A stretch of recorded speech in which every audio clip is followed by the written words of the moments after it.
దేవుని నామానికి మరొకసారి నా హృదయపూర్వకమైన వందనాలు తెలియజేస్తున్నాను. ఈ సమయంలో దేవుడు మరి మనలను ప్రేమించి మరి ఈరోజు దేవుని సన్నిధిలో గడిపే ధన్యతను మరలా మనందరికీ అనుగ్రహించిన దేవునికి కృతజ్ఞతాస్తుతులు చెల్లించుకొనుచున్నాను. హల్లెలూయా.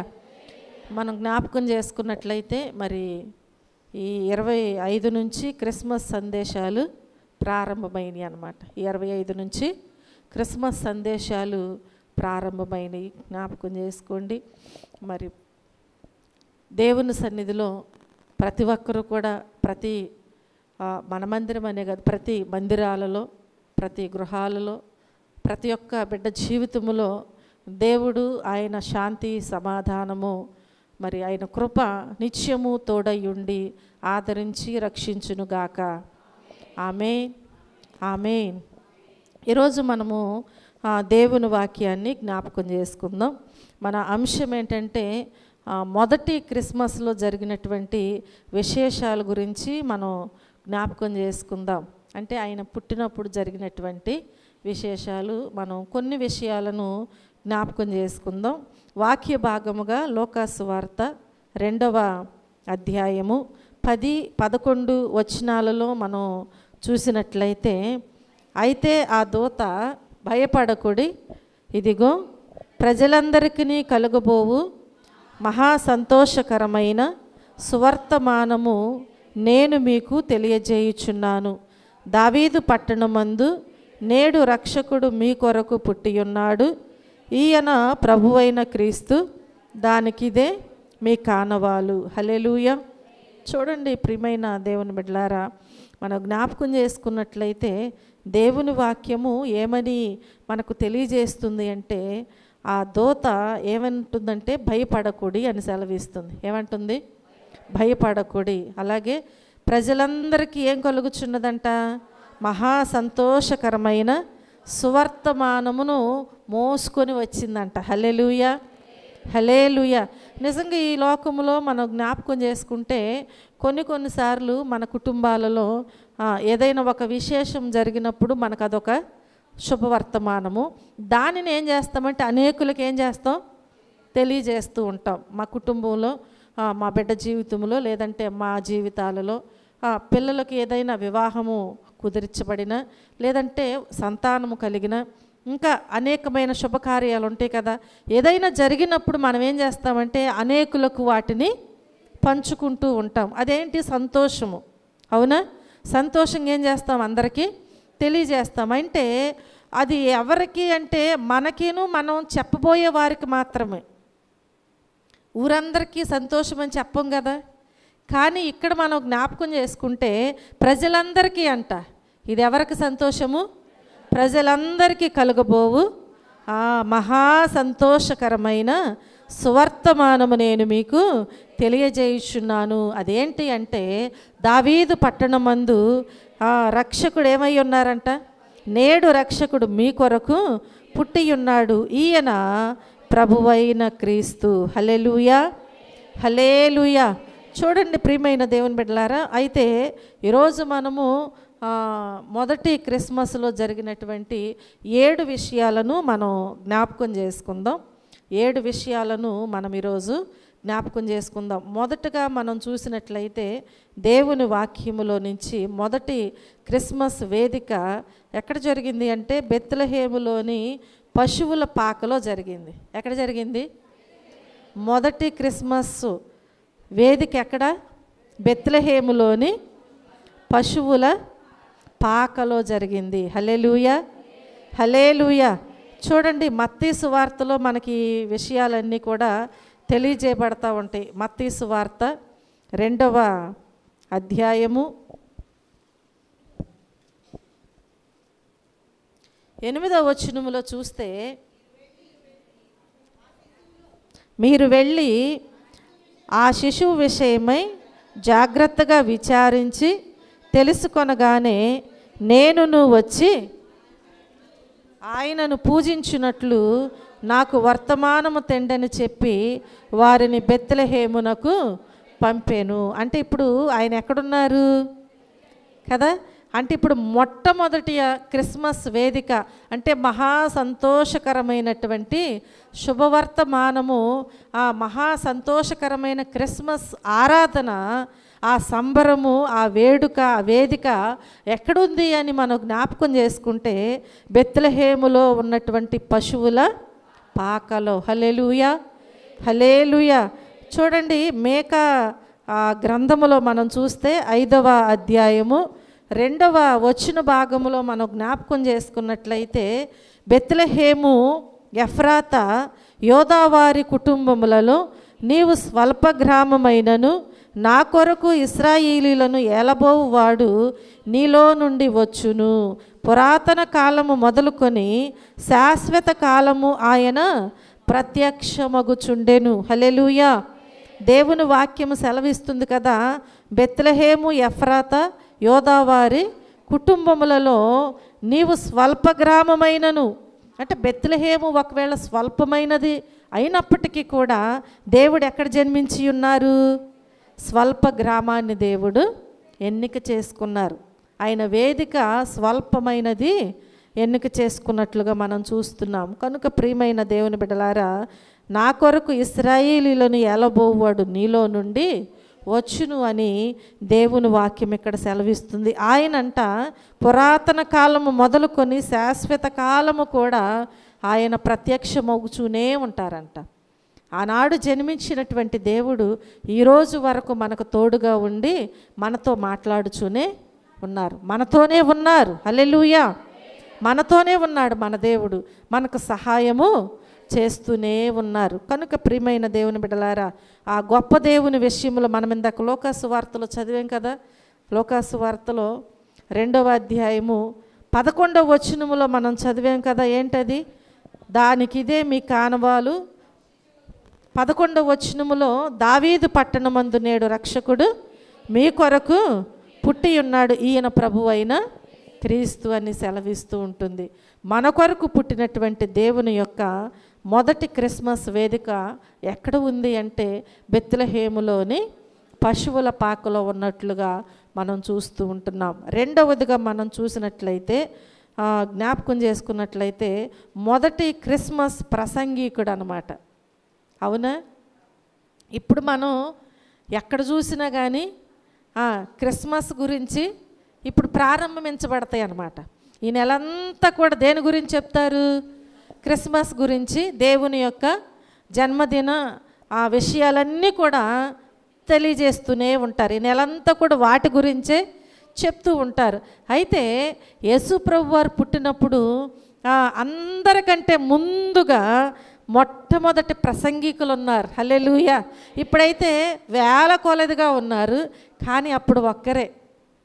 ఆ మొదటి క్రిస్మస్ ప్రసంగికులు ఎవరై ఉన్నారు అంటే దేవుని దూతైన గాబ్రియేలు. హల్లెలూయా, హల్లెలూయా. ఎవరై ఉన్నారు? దేవుని దూతైన గాబ్రియేలు అన్నమాట. 2వ అధ్యాయము 9వ వచనములో మనం చూస్తే, ప్రభువు దూత వారి యొద్దకు వచ్చి నిలిచెను, ప్రభువు మహిమ వారి చుట్టూ ప్రకాశించినందున వారు మిక్కిలి భయపడిరి. హల్లెలూయా. ఎవరు మోసుకొని వచ్చారు మొట్టమొదటి క్రిస్మస్ ప్రసంగాన్ని? కదా, ప్రభు యొక్క దూత. ఆ దూతే గాబ్రియేలు దూత అయి ఉన్నది. హల్లెలూయా. ఆ శుభవర్తమానాన్ని, ఆ ప్రసంగాన్ని ఎవరు చేశారు అంటే మొట్టమొదటి ప్రసంగికులు ఆ దూత అయి ఉన్నదని మనము జ్ఞాపకం చేసుకోవాలి. ఆ దూత వారి యొద్దకు వచ్చి నిలిచినప్పుడంట అక్కడ ఏం జరిగిందంట? అక్కడ వారు భయపడటానికి కారణం ఏంటి అంటే ప్రభు మహిమ వారి చుట్టూ అంటే గొప్ప వెలుగు, ఆ వెలుగు గొప్ప మహిమ వారి చుట్టూ ప్రకాశించినప్పుడు వారికి అసలు ఆ ప్లేస్ ఎలా ఉంటుందండి చెప్పాలి. ఇప్పుడు నైటు పొలాల్లో ఉన్నప్పుడు అక్కడ ఆ స్థలం అంతా ఎలా ఉంటుంది?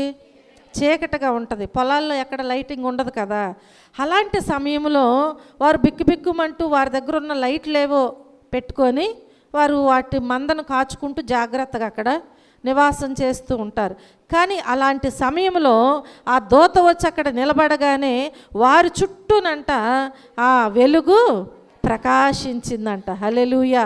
ఆ సమయంలో ఇదేంటి, ఒక విచిత్రం అన్నమాట, ఆశ్చర్యమైన సంఘటన అది. అంతకుముందు ఎప్పుడు ఎవరు కూడా చూడలేదు, వినలేదు. కాబట్టి ఒక విచిత్రమైన ఆశ్చర్యకరమైన సంఘటన వారు ఎప్పుడైతే చూశారో వారందరూ కూడా ఏమైపోయారు, భయపడినట్లుగా దేవుని వాక్యము సెలవిస్తుంది. హల్లెలూయా. ఆ సమయంలో ఆ దూత వారందరికీ ఆ ప్రసంగాన్ని తెలియచేసింది. దేవుని యొక్క క్రిస్మస్ మొట్టమొదటి ప్రసంగాన్ని ఆ దేవుని దూత అయినటువంటి గాబ్రియేలు వారందరికీ తెలియచేసినట్లుగా మనం చూస్తూ ఉంటున్నాం. అలాగే మూడవదిగా మనం జ్ఞాపకం చేసుకుంటే మొదటి క్రిస్మస్ యొక్క క్వైర్ కూడా ఉంటారు, అంటే పాటలు పాడేవారు. హల్లెలూయా. ఉన్నారా లేరా కదా. కాబట్టి ఆ రోజు అలా అవన్నీ జరిగినాయి కనుక అప్పటి నుంచి ఇప్పటి వరకు అవన్నీ మనం ఏం చేస్తున్నాం, కంటిన్యూ చేస్తూ ఉంటున్నాం. బైబిల్లో లేనిది ఏది కూడా మనం ఎవరమి చేయటానికి వీల్లేదు. కనుక ప్రియమైన దేవుని బిడ్డలారా, మొదటి క్రిస్మస్ ప్రసంగికులు దేవుని దూత అయిన గాబ్రియేలు, అలాగే మొదటి క్రిస్మస్ క్వైరు పరలోక సైన్య సమూహమై ఉన్నది. హల్లెలూయా. ఎవరై ఉన్నారు, పరలోక సైన్య సమూహము. మనం పాడితే కనీసం ఏంటిదండి, ఏం కదిలించబడవు, పక్కనున్నటువంటి ప్లేస్ కూడా కదిలించబడదు. కానీ వారు పాడితేనంట అన్నీ కదిలించబడాయంట. హల్లెలూయా. చూడండి దేవుని వాక్యములో 13వ అధ్యాయంలో చూడండి, లూకాసు వార్త 13వ అధ్యాయము, లూకాసు వార్త 13వ అధ్యాయము 14వ వచనములో చూస్తే,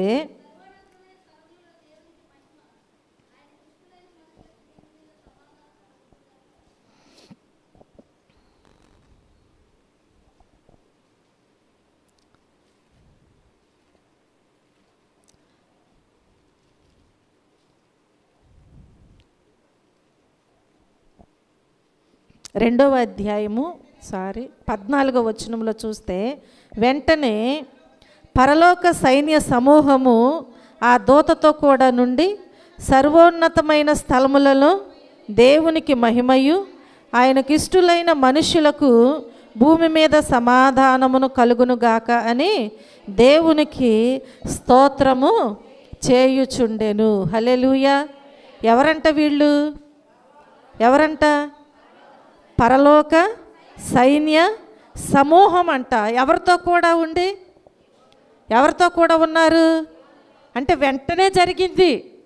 అవునా, వెంటనే జరిగిందనమాట. ఆ దూత వచ్చి వారికి ప్రసంగం చేసింది, అంటే శుభవర్తమానాన్ని తెలియజేసింది. ఆ తరువాత వెంటనే ఆ దూతతో కూడా ఉండి ఈ పరలోక సైన్య సమూహం అంతా కూడా ఏం చేస్తున్నారు, దేవునికి స్తోత్రములు చేయుచుండెను, అంటే పాటలు పాడుచుండెను. హల్లెలూయా. అంటే వారు పాటలు పాడుచు ఎవరిని మహింపరుస్తున్నారు, అప్పుడే పుట్టినటువంటి బాలుడైన యేసుక్రీస్తును వారు మహిమపరుస్తూ ఉంటున్నారు. దేవుడు మనకు స్వరాన్ని ఇచ్చింది దేనికంటే, దేవుణ్ణి మహిమపరచడానికి. అవునా, దేవుణ్ణి ఏం చేయాలి, మనము మహిమపరచాలి.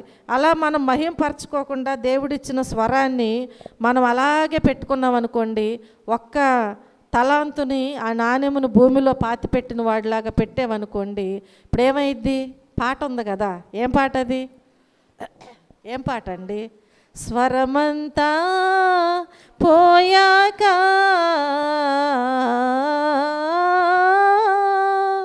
స్వరమంతా పోయాక పాడాలని ఉంది. ఎవరి పాటలు, అప్పుడు స్వరం ఉండదు, పొళ్ళు ఉండవు. అవునా, పొళ్ళు ఊడిపోయి నాకు పాడుతుంటే ఎట్లా ఉంటుంది, వచ్చి సొల్లంతా మౌతులో పడద్దు. అవునా కాదా, చెప్పాలి. కాబట్టి స్వరం ఉండగానే మనం ఏం చేయాలంట, ఏం చేయాలి, దేవునికి స్తోత్రములు చెల్లించాలి. నాకేమొచ్చండి పాటలు, పాటలు పాడేవాళ్ళు వెళ్తారులే ముందు, నాకు పాటలు రావు కదా నేను తర్వాత వెళ్ళొచ్చులే అనుకుంటారు చాలామంది. పాటలు రాకపోతే నువ్వు పాడుతూ ఉన్నప్పుడు నువ్వు కూడా కలిసి పాడుతూ ఉంటే నీకు వచ్చేస్తుంది. అంతేగాని నాకు రాదుగా అని చెప్పి మెదలకుండా ఉంటే ఎప్పటికైనా నేర్చుకోగలమా, నేర్చుకోలేము. చూడండి, పుట్టగానే ఎవరికి మాటలు వస్తాయా? రావు. పుట్టగానే తింటం వచ్చా? రాదు. నడకొచ్చా? ఏదీ రాదు. నేర్చుకుంటూ నేర్పిస్తున్న వారి వెంట వెళుతూ ఉంటే ఏమవుతుందన్నీ నేర్చుకుంటూ ఉంటారు. హల్లెలూయా. కాబట్టి ఆ రోజు ఎవ్వరు మౌనముగా లేరు. అసలు యేసుక్రీస్తు పుట్టినప్పుడు ఎవరు మౌనముగా, సృష్టి మొదలుకొని ప్రతి ఒక్కరు కూడా దేవునిని మహిమపరుస్తూనే ఉన్నారు. హల్లెలూయా, హల్లెలూయా. మొట్టమొదటి క్రిస్మస్ వేదిక ఎక్కడ జరిగింది అంటే బెత్లెహేములో ఉన్నటువంటి పశువుల పాకలో జరిగింది. అలాగే మొట్టమొదటి ఏంటిది క్రిస్మస్ ప్రసంగికులు ఎవరు అంటే దేవుని యొక్క దూత గాబ్రియేల్ అయి ఉన్నారు. అలాగే మొట్టమొదటి క్వైర్ ఎవరు అంటే, క్రిస్మస్ క్వైర్ ఎవరు అంటే, పాటలు పాడినవారు ఎవరు అంటే పరలోక సైన్య సమూహం అంట. హల్లెలూయా. ఒక్కళ్ళు పాడేటప్పుడు అందరూ మౌనంగా ఉంటే ఎట్లా ఉంటుంది?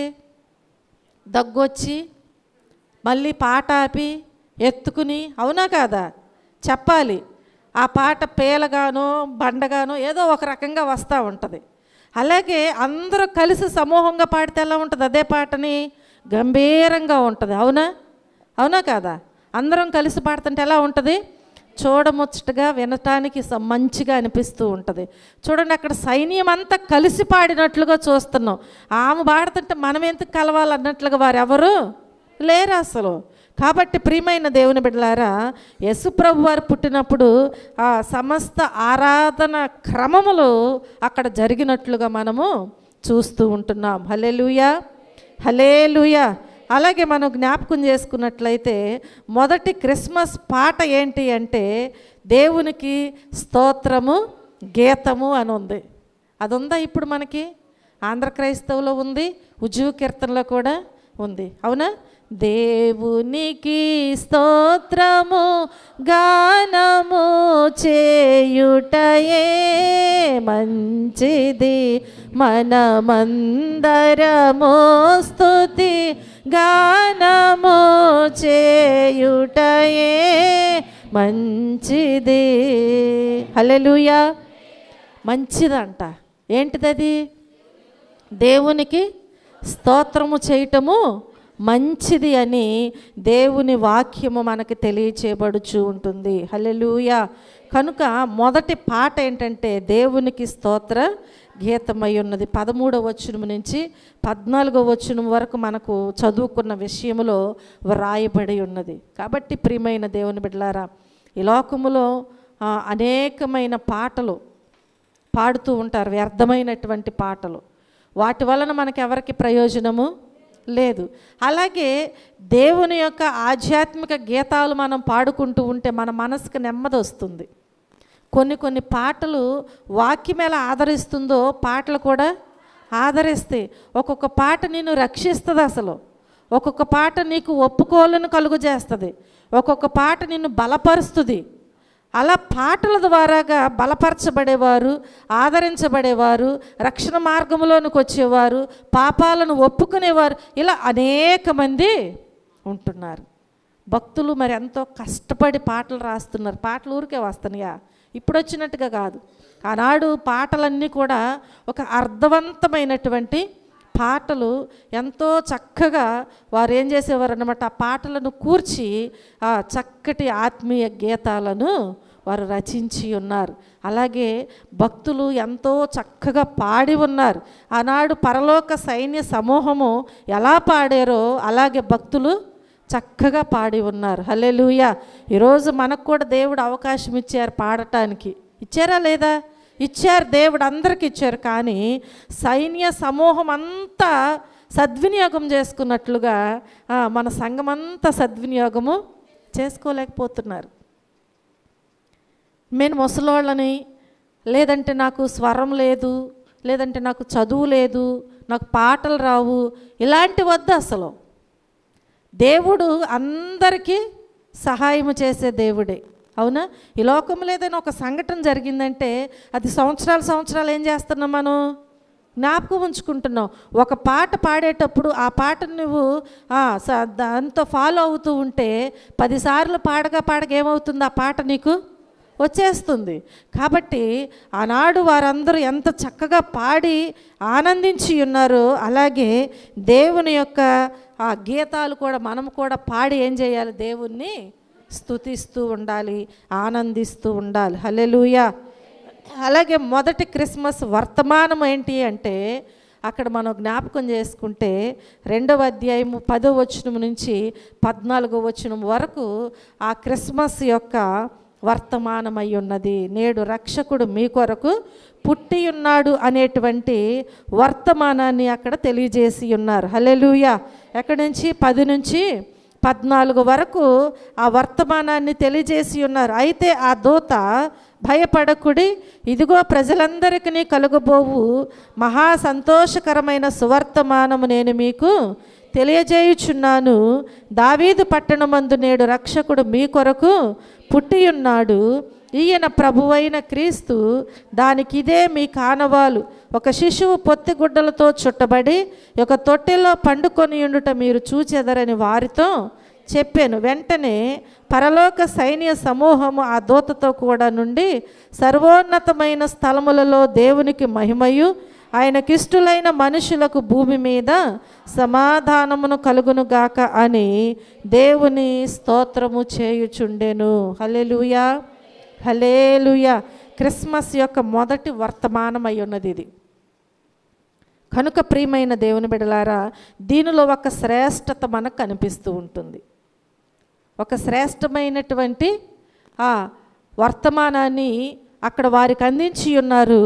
ఈరోజు వరకు దేవుడు మనకి అందిస్తూనే ఉన్నారు. హల్లెలూయా. ఆనాడు వారికి ప్రత్యక్షముగా చూసి సంతోషించి ఆ సంబరాన్ని వారు జరిపించుకుని ఉన్నారు. ఈరోజు మన దేవుడు మనతో మన మధ్యలో ఉండి మనకు సహాయము చేస్తూ మనలను నడిపిస్తూ ఉంటున్నారు. ఎందుకంటే మన దేవుడు సజీవుడైన దేవుడు. ఆయన యుగ యుగములకు సజీవుడే. కాబట్టి ఆ సజీవుడైన దేవుడు మనతో ఉండి మనల్ని ఏం చేస్తున్నారు? ఆ వర్తమానాన్ని మనకు కూడా ఈరోజు వరకు ఆయన తెలియజేస్తూనే ఉంటున్నారు. హల్లెలూయా. 6వదిగా మనం చూస్తే మొదటి క్రిస్మస్ కానుక ఉంది. మళ్ళీ క్రమమంతా వస్తుందా లేదా? వస్తుందా? మొదటి క్రిస్మస్ ఆరాధనలో ఆ సంబరములో కానుకలు కూడా ఇచ్చి ఉన్నారు. మనకి ఆదివారము ఎలా ఆరాధన క్రమాలన్నీ జరుగుతాయో, కానుకలు ఉంటాయో, అట్లాగే ఆ రోజు కూడా ఏం జరిగింది? కానుక కూడా ఇవ్వబడింది. ఏంటి ఆ కానుక అంటే, బంగారము, సాంబ్రాణి, బోళమును దేవునికి ఏం చేశారు? కానుకగా ఆయనకు సమర్పించి ఉన్నారు. హల్లెలూయా. మత్తయి సువార్తలు మనకి తెలియజేయబడ్డ 2వ అధ్యాయము 10-11 వచనాలలో మనం చూస్తే, వారు ఆ నక్షత్రమును చూచి అత్యానంద భరితులై ఇంటిలోనికి వచ్చి తల్లి అయిన మరియను ఆ శిశువును చూచి సాగిలపడి ఆయనను పూజించి తమ పెట్టెలు విప్పి బంగారమును, సాంబ్రాణిని, బోళమును కానుకలుగా ఆయనకు సమర్పించిరి. హల్లెలూయా. ఎంత అద్భుతమో చూడండి. వారందరూ కూడా అక్కడికి వెళ్ళి ఏం చేశారంట? అత్యానంద భరితులుగా ఉన్నారంట. ఎందుకంటే మా కొరకు లోక రక్షకుడు పుట్టి ఉన్నారు. హల్లెలూయా. ఆయన ద్వారాగా మాత్రమే పాప విమోచన ఉన్నదని తెలిసి ఆయన పుట్టుక ద్వారాగా మనకెంతో సంతోషము, ఆనందము అని వారందరూ కూడా ఏం చేశారు? వారి యొక్క ఆనందాన్ని అక్కడ వ్యక్తపరిచినట్లుగా మనం చూస్తూ ఉంటున్నాం. హల్లెలూయా. అలాగే వారు తల్లిని, శిశువును చూసి ఏం చేశారు? వెంటనే సాగిలపడ్డారంట. సాగిలపడి వారు తీసుకొచ్చినటువంటి ఆ దేవుణ్ణి పూజించి ఆ పెట్టెలు విప్పి కానుకలు అక్కడ సమర్పించి ఉన్నారు. బంగారమును, సాంబ్రాణిని, బోళమును దేవునికి కానుకలుగా సమర్పించినట్లుగా మనం చూస్తున్నాం. మొదటి క్రిస్మస్ కానుకై ఉన్నది. అవునా? ఎంత అంటే దేవునికి అవి పోల్చదగినవి ఏమాత్రము కాదు. కానీ వాటిలో ఉన్న శ్రేష్టత గురించి ఆ బంగారమును, సాంబ్రాణిని, బోళమును దేవునికి కానుకలుగా సమర్పించి ఉన్నారు. సాదృశ్యాలను బట్టి వాటిని సమర్పించి ఉన్నారు. ప్రియమైన దేవుని బిడ్డలారా, మనం జ్ఞాపకం చేసుకుంటే ఈరోజు దేవుని యొక్క కృపను బట్టి ప్రతి కార్యక్రమము ఆ రోజు నుంచి ఈ రోజు వరకు కూడా జరుగుతూనే వస్తుంది. ఎవరైతే ఇలాగూ క్రమములో పాలు పంపులు పొందుచూ ఉంటారో వారందరూ కూడా దేవుని దీవెనలు తప్పకుండా పొందుకుంటూనే ఉంటారు. 7వదిగా మనం చూస్తే మొదటి క్రిస్మస్ బహుమానము. ఏంటిది అది? మొదటి క్రిస్మస్ బహుమానం. ఏంటి ఆ బహుమానము? అసలు ఈ లోకములో ఏ బహుమానమును బట్టి కూడా ఎవరు అంతగా సంతోషించటానికి ఏమీ ఉండదు దానిలో, అవునా? ఎంత విలువైన బహుమానం తెచ్చి ఇచ్చినా ఆ కొంతసేపు ఆనందించి తిరిగి మరలా దాన్ని ఏం చేస్తారు? ఎక్కడన్నా సీక్రెట్ లాకర్లో పెట్టి దాచుకుంటారా? ఆ గోడకో లేకపోతే ఆ టేబుల్ మీదో లేకపోతే ఆ సెల్ఫ్లోనే ఎక్కడో చోట దాన్ని పెట్టేస్తారు అంతే. కానీ ఈ లోకములో ఏ బహుమానము కూడా విలువైనది కాదు. కానీ మొదటి క్రిస్మస్ బహుమానం ఏంటి అంటే యేసుక్రీస్తు ప్రభువై ఉన్నారు. హల్లెలూయా. ఆయనని ఎక్కడ చేర్చుకోవాలి? తీసుకెళ్ళి గోడ మీదో లేదంటే మనకు మంచాల దగ్గర కదా ఒక బల్లల మీదో పెట్టడం కాదు. ఆయన ఎక్కడ చేర్చుకోవాలి? ఆ బహుమానం ఎవరి కొరకు? నన్ను మీరు దేనికైనా ఆహ్వానిస్తే నేను నీకు ఇస్తా బహుమానం, నేను మిమ్మల్ని ఎవరినైనా ఆహ్వానిస్తే మీరు నాకు ఇస్తారు. కానీ ఈ యేసుక్రీస్తు ప్రభువారు ఎవరికి బహుమానమై ఉన్నారు? అందరికీ ఆయన బహుమానమై ఉన్నారు. హల్లెలూయా. కాబట్టి ఇది శ్రేష్టమైనటువంటి విలువైనటువంటి వెలకట్టలేనటువంటి బహుమానమై ఉన్నది. హల్లెలూయా. 11వ వచనములో మనం చూస్తే దావీదు పట్టణమందు నేడు రక్షకుడు మీ కొరకు పుట్టి ఉన్నాడు, ఈయన ప్రభువైన క్రీస్తు. ఎవరి కోసమంట ఈ బహుమానం? ఎవరి కోసమంట? మీ కొరకు అని వ్రాయబడి ఉన్నది. ఆ దూత అక్కడున్న ప్రజలకు తెలియజేస్తుంది. ఆ రోజు వారితో మాట్లాడింది, ఈరోజు మనతో దేవుడు మాట్లాడుచూ ఉంటున్నారు. మన కొరకు ఆయన కుమారుడిని, ఒక్కగానొక కుమారుడిని ఒక బహుమానముగా ఆయన మన కొరకు సమర్పించి ఉన్నారు. ఎంత త్యాగమో చూడండి ప్రియమైన దేవుని బిడ్డలారా. మరి కాబట్టి ఆ గొప్ప శ్రేష్టమైన బహుమానమును పొందుకున్నటువంటి మనము విలువలేని దాని వలె చేయటానికి వీల్లేదు.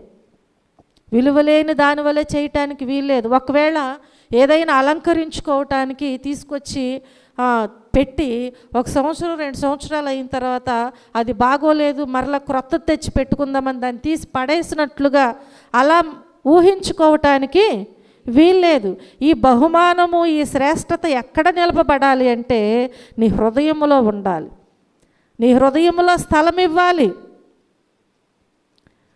ఏైనా అలంకరించుకోవటానికి ఒక ప్రత్యేకమైన దానిని ఎలా ఒక ఇంట్లో ఏర్పాటు చేసుకుంటున్నామో అలాగే ఈ బహుమానాన్ని పెట్టుకోవటానికి, ఈ అలంకరణని, ఈ బహుమానాన్ని మనము ఒక ఇంట్లో ఒక స్థలం ఎలా సిద్ధపరుస్తున్నాం, మన హృదయంలో కూడా అలాగే మనం ఏం చేయాలి? స్థలాన్ని ఆ బహుమానానికి ఇవ్వాలి. అప్పుడు ఆ స్థలము కూడా ఎలా ఉండాలంటే పరిశుద్ధమైనదిగా ఉండాలి. ఆ శ్రేష్టమైన బహుమానం అక్కడ ఉంటే దాని కాంతివంతమైనటువంటి తేజోమహిమ అందరికీ ప్రకాశించినట్లుగా ఉండాలి అంటే ఇప్పుడు ఇది ఏం చేయాలి? ఈ బహుమానము ఉండే ప్లేస్ స్థలం ఎలా ఉండాలండి? పరిశుద్ధముగా ఉండాలి. ఆ పరిశుద్ధమైన దానిలోనే ఆయన నివసించటానికి ఇష్టపడుతూ ఉంటారు. కనుక మనలో ఉన్న మలినాన్ని మనం ఏం చేయాలి? తీసివేసుకోవాలి. మనలో ఉన్నటువంటి చెడును మనం దూరపరుచుకోవాలి. ఆ శ్రేష్టమైన బహుమానం మనలో నివసించాలి అంటే మనలో ఉన్న పాపాన్ని మనము దూరపరుచుకుంటూ ఉండాలి, తీసివేసుకోవాలి, దేవుని దగ్గర ఒప్పుకోవాలి, విడిచిపెట్టాలి. అప్పుడు దేవుడు మనతో కూడా ఉండి మనకు సహాయము చేస్తూ ఉంటారు. ఆ ఆనందము, ఆ సంతోషము ఆనాడు ఉన్నటువంటి వారికి ఎంత మరి శ్రేష్టతను వారికి ఇచ్చి ఉన్నదో అంతకంటే రెట్టింపుగా దేవుడు మనకివ్వటానికి ఆయన సంసిద్ధముగా ఉన్నారు. కనుక ఈరోజు దేవుడు మనతో మాట్లాడి ఉన్నారు కొన్ని విషయాల గురించి. ఆ రోజు జరిగినటువంటి మొదటి క్రిస్మస్ ఆరాధనలో క్రమాలు మనం చూసి ఉన్నాం. 7 విషయాలను. ఈరోజు ఇవన్నీ కూడా నీ హృదయములో, నీ కుటుంబములో, నీ సంఘములో జరగాలని నువ్వు ఆశించు. అన్నిటిలో వారు ఎలా పాలు పంపులు పొంది దేవుణ్ణి మహిమపరిచి ఉన్నారో అలాగే ఈరోజు నీవు కూడా ఏం చేయాలి? దేవుణ్ణి అన్ని రీతులుగా మనము మహిమపరచాలి. ఎందుకంటే దేవుడు మనకు ఆయుష్నిచ్చాడు. అవునా? ఈరోజు చూడని వారు చాలామంది ఉన్నారు. కొన్ని కుటుంబాలలో మరి పండుగ వస్తుందంటే మరి కోల్పోయినటువంటి వారిని జ్ఞాపకం చేసుకుని బాధపడేవారు చాలామంది ఉన్నారు. వారికంటే మనం శ్రేష్ఠులమని కాదు, అసలు కేవలము దేవుని కృపను బట్టి మనం బ్రతికి ఉన్నాం. అంటే ఒకవేళ దేవుడు మనకు ఒక అవకాశం ఇచ్చాడేమో, ఇంకా మన హృదయంలో శ్రేష్టత లేదని ఆ హృదయాన్ని సరిచేసుకోవటానికి, ఆ యేసుక్రీస్తు ప్రభు అనే బహుమానాన్ని మన హృదయంలో చేర్చుకోవటానికి దేవుడు మనకు ఒక విలువైన సమయాన్ని ఇచ్చి ఉన్నారేమో మనకు తెలియదు. కాబట్టి ఎవరికి వారే సమయమును సద్వినియోగం చేసుకుని హృదయాన్ని శుద్ధి చేసుకుని, హృదయ శుద్ధి గలవారు ధన్యులు అంటుంది దేవుని వాక్యము. వారేం చేస్తారంట? దేవుణ్ణి చూస్తారంట. దేవుణ్ణి చూడాలంటే నీ హృదయం శుద్ధిగా ఉండాలి. ఆ యేసుక్రీస్తు ప్రభువైన బహుమానం నీ హృదయంలో భద్రముగా ఉంచబడాలంటే నీ హృదయము శ్రేష్టమైనదిగా ఉంచబడాలి. కనుక అలాంటి కృప నీకు దొరకాలి, కావాలి అంటే దేవుడిచ్చిన సమయాన్ని సద్వినియోగం చేసుకుని ప్రార్థన చేయండి. విలువైనటువంటి జీవితాన్ని దేవునికి సమర్పించండి. దేవునికి సమర్పించి దేవునితో మనం సహవాసం చేస్తే, ఆయన నామమును స్తుతిస్తూ ఆయనతో కలిసి మనం ముందుకు సాగినట్లయితే తప్పకుండా దేవుని కృపను మనము పొందుకుంటాం. ఆ రోజు వెళ్ళినటువంటి వారు ఏ మార్గంలో వచ్చారో ఆ మార్గంలో వెళ్లకుండా దేవుని కృప వారికి తోడుగా ఉంది. భయపడుచున్న సమయంలో ఆ గొల్లలకు దేవుని కృప తోడుగా ఉంది. అవునా? ప్రతి ఒక్కరికి సృష్టి మొదలుకొని అక్కడ ఉన్నటువంటి వారందరూ కూడా దేవుణ్ణి మహిమపరిచే విషయంలో అందరూ పాలుపంపులు పొందారు. దేవుని దూతల దగ్గర నుంచి, సృష్టి దగ్గర నుంచి, అక్కడ ఉన్నటువంటి జ్ఞానుల వరకు కూడా, సామాన్య ప్రజల వరకు కూడా అందరూ కూడా ఏం చేశారు? ఎవరి వంతులో వారు దేవుణ్ణి మహిమపరుస్తూనే ఉన్నారు, కొనియాడుతూనే ఉన్నారు. వారి కానుకలు అంటే ఎవరి వంతు చొప్పున వారు అక్కడ క్రమాలు జరిగించినట్లుగా వాక్యములో మనము చూసి ఉన్నాం. హల్లెలూయా, హల్లెలూయా. కాబట్టి ఈరోజు దేవుడు నీకు ఏ సహాయము చేస్తున్నారు అంటే, ఆయనను మహిమపరచడానికి ఏ రీతిగా దేవుడు నిన్ను వాడుకుంటున్నారో ఆ రీతిగా నువ్వు వాడబడు. అక్కడ అందరూ వాడబడ్డారు. దూతలు వాడబడ్డారు, గొల్లలు వాడబడ్డారు, జ్ఞానులు వాడబడ్డారు, పరలోక సైన్య సమూహము వాడబడింది, అందరూ వాడబడ్డారు. కాబట్టి ఈరోజు దేవుడు నిన్ను వాడుకోవటానికి ఆయన నీకు ఈ సమయాన్ని ఇచ్చి ఉన్నారు. నీవు కూడా నీ వంతులు నీవు దేవుని కొరకు కృషి చేయి, వాడబడు, ఆయన నామాన్ని మహిమపరచు. తప్పకుండా ఆ ఆనందము, ఆ సంతోషము దేవుడు మనందరికీ అనుగ్రహిస్తారు. మనకు, మన కుటుంబాలకు, మన సంఘానికి, మన గ్రామానికి నిండుగా మెండుగా దేవుడు అనుగ్రహించునుగాక. ఆమేన్. ప్రార్థన చేసుకుందాం. ఈ రాత్రికాల సమయంలో దేవుడు మనతో మాట్లాడినటువంటి ఈ 7 విషయాలను బట్టి దేవుని సన్నిధిలో మనము ప్రార్థన చేద్దాం. ప్రేమ కలిగిన తండ్రి, కృప కలిగిన మా దేవ, మా రక్షకుడా, మొదటి క్రిస్మస్ వేదిక బెత్లెహేములోని పశువుల పాకలో మరి ఏర్పరచబడినప్పుడు అక్కడ ఎన్నో కార్యక్రమాలు జరిగినట్లుగా అయ్యా మీ వాక్యము మాకు బోధిస్తుంది నాయన. అవును ప్రభువా, అవును తండ్రి. ఈరోజు నాయన మాకు నా ప్రభువా శ్రేష్టమైనటువంటి అయ్యా మందిరాన్ని ఇస్తున్నావు, శ్రేష్టమైనటువంటి సమయాన్ని ఇస్తున్నావు, శ్రేష్టమైనటువంటి నాయన ఆయుష్ని ఇస్తున్నావు, ఆరోగ్యముని ఇస్తున్నావు ప్రభువా. ఈ లోకములో మమ్మలను కాపాడుచు ఉన్నావు తండ్రి. మీరిచ్చినటువంటి నాయన ఈ గొప్ప కృపను పొందుకున్నటువంటి మేము కూడా నా తండ్రి ఎల్లప్పుడూ కూడా నాయన అనుక్షణము అనుదినము నాయన మిమ్మలను మహిమపరిచేవారిగా, మీ నామమునకు ఘనత తెచ్చేవారిగా నాయన అయా మీ సత్య సువార్తలో పాలు పంపులు పొందేవారిగా మీ కృపలో మేము బలపరచబడుచు నా తండ్రి. అనేకులకు మాదిరిగా మీలో సాగిపోవటానికి మీ సహాయము దయచేయండి అయ్యా. వచ్చిన బిడ్డలను బట్టి మీకు వందనాలు. విత్తబడిన ప్రతి విత్తనము కూడా బిడ్డల హృదయాలలో నూరంతలుగా ఫలింపబడటానికి మీ సహాయము దయచేయండి అయ్యా. ఈ క్రిస్మస్ అయా ఆనందము, సంతోషము నాయన అయా ప్రజలందరికీ కలగబోవు మహా సంతోషకరమైన సువర్తమానమని తెలియజేసినట్లుగానే అయ్యా అందరికీ కలగటానికి మీ సహాయమును దయచేయండి.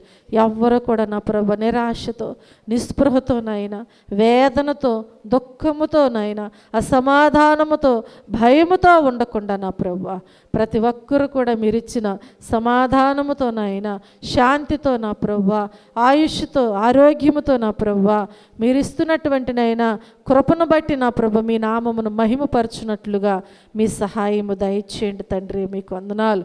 మా మధ్యలో మీరు నడిపిస్తున్నందుకు మీకు వందనాలు, స్తోత్రాలు నాయన.